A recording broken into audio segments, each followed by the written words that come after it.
There are many crimes happening in the world, but there are some that have not been solved for decades. We will talk about such crimes now. Dennis Rader, the BTK killer. Between 1974 and 1991, a series of horrific murders took place in the city of Wichita, Kansas. The man responsible for these heinous acts, Dennis Rader, president of the church council of one of the local churches, evaded authorities for over 3 decades, earning the nickname BTK for his signature modus operandi. It all began in 1974 when 4 members of the Otero family were found brutally murdered in their home. Over the next 17 years, Rader continued to kill. He's credited with at least 10 victims. He meticulously planned his attacks, stalked his targets, and often attacked by breaking into their homes or in isolated areas, where he would bite, torture, and ultimately kill them. The perpetrator not only remained elusive, but also taunted the investigation. He sent letters to the police and local newspapers to sow more fear in the community. In his letters, he provided detailed accounts of the murders he committed, describing how he tortured his victims and how he killed them.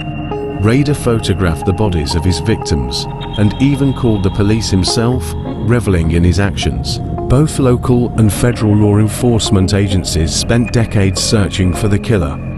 A breakthrough in the case came in 2005 when Rader's desire for attention led to his downfall. He began sending mocking letters and cryptic messages to local media and authorities again, boasting about his achievements.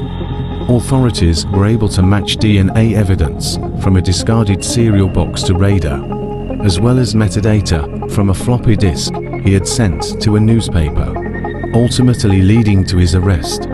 The realization that the killer had lived in the same city as his victims all those years added an extra chilling element to his story. Rader was sentenced to multiple life terms in prison. Russell Bishop, child murders. Nicola Fellows and Karen Hodaway, 2 friends living in the suburbs of Brighton, went for a walk on October 9, 1986, but did not return by evening. Their parents began a frantic search, and the next day, the worst was discovered. The girls had been strangled and assaulted, with their bodies left in Wild Park. Russell Bishop, one of the volunteers involved in the search who knew the victims, came under suspicion. He was arrested, but despite substantial evidence, he was acquitted in 1987 due to several mistakes made during the prosecution, including mishandling of evidence and inconsistencies in witness testimonies.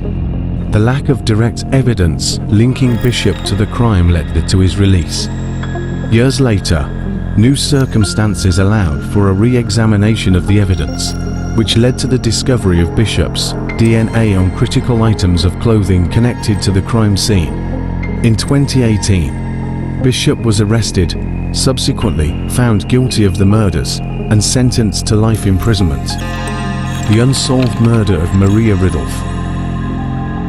Sycamore, Illinois, was a quiet town until the fateful day in December 1957, when a 7-year-old girl, Maria Ridulph, disappeared without a trace.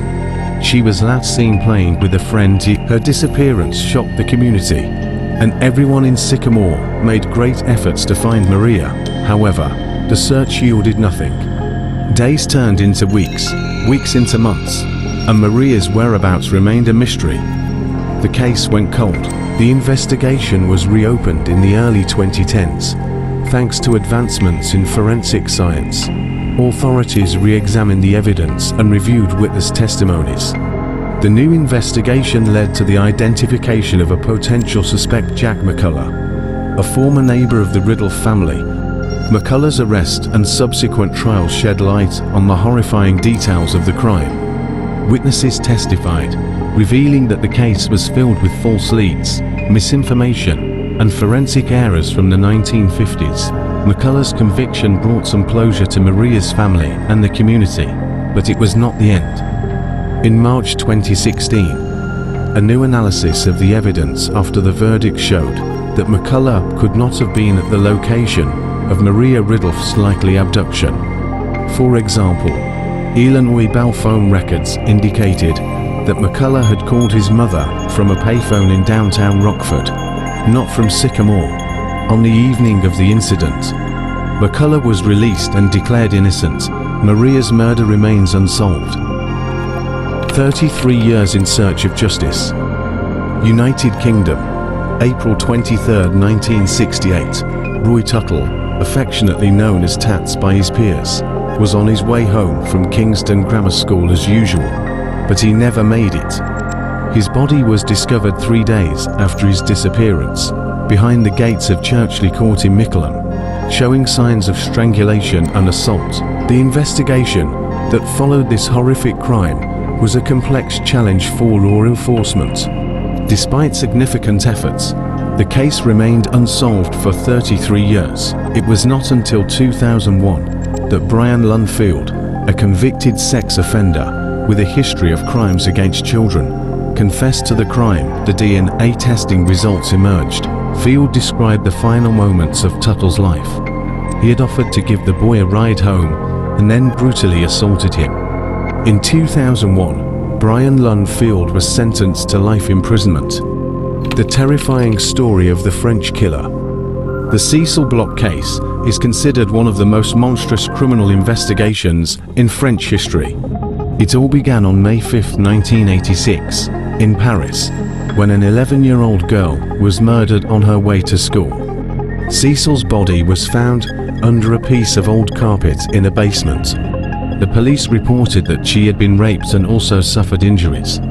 Detectives from Orfeva Key, 36, started working on the case that same day, examining the circumstances of the murder and distributing a composite sketch of the suspected attacker. The killer was nicknamed the Pockmarked Man because his face was covered in acne scars.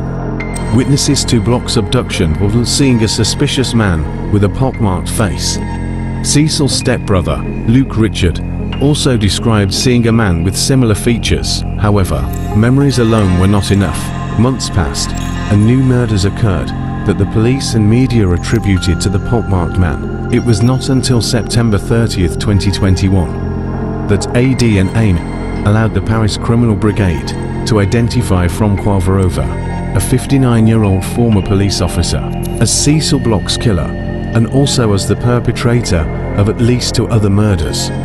Verova, at a house near Montpellier, left behind a letter confessing to several crimes, including the murder of Cecil Bloch. Thanks for watching. Don't forget to subscribe and like. See you in next video.